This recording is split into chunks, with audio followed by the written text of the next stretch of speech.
Hello percussion friends, my name is Pessalano and I'm here to talk to you about the one-handed roll on marimba. When I was first learning about 4-mallet marimba playing, I remember being instantly fascinated by the one-handed roll. I remember saying, "Whoa, that is cool, how can I do that?" Well, you can't perform one-handed rolls right off the bat because the technique utilizes muscles we don't often use as percussionists.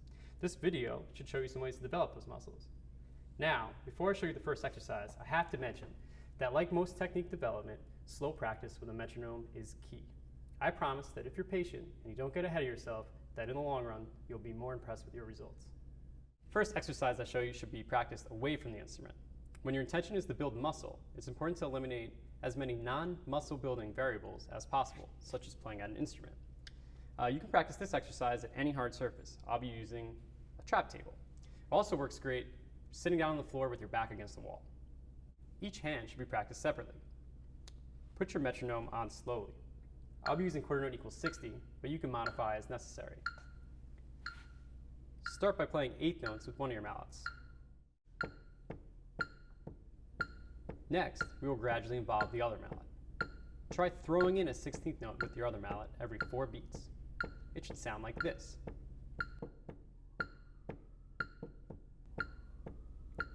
Be mindful of the evenness of each mallet. Often your second mallet will sound at a lower dynamic than the mallet playing constant eighth notes. You may need to think about accenting that note.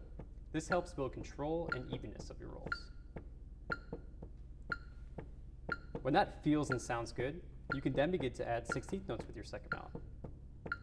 You should continue this process until you're playing the same amount of notes with each mallet, or what should sound like straight 16th notes.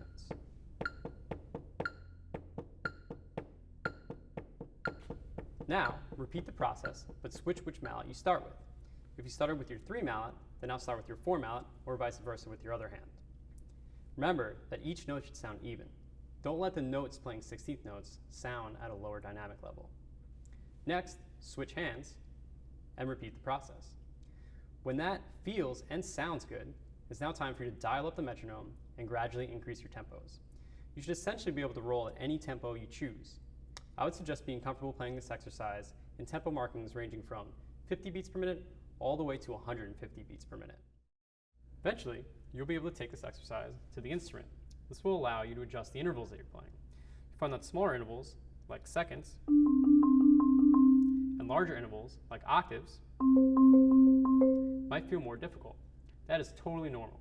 The only way to make it feel less difficult is to practice them. You can also practice some of the awkward angles between manuals on the instrument.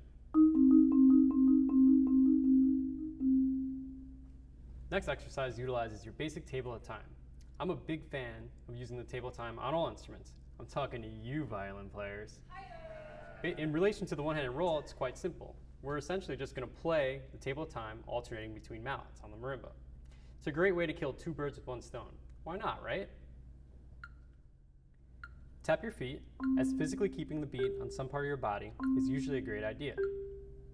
Really try to stay in the pocket, meaning play in perfect time, especially with the slower rhythms. When it comes to the table of time, the slower rhythms are usually much harder to play in time.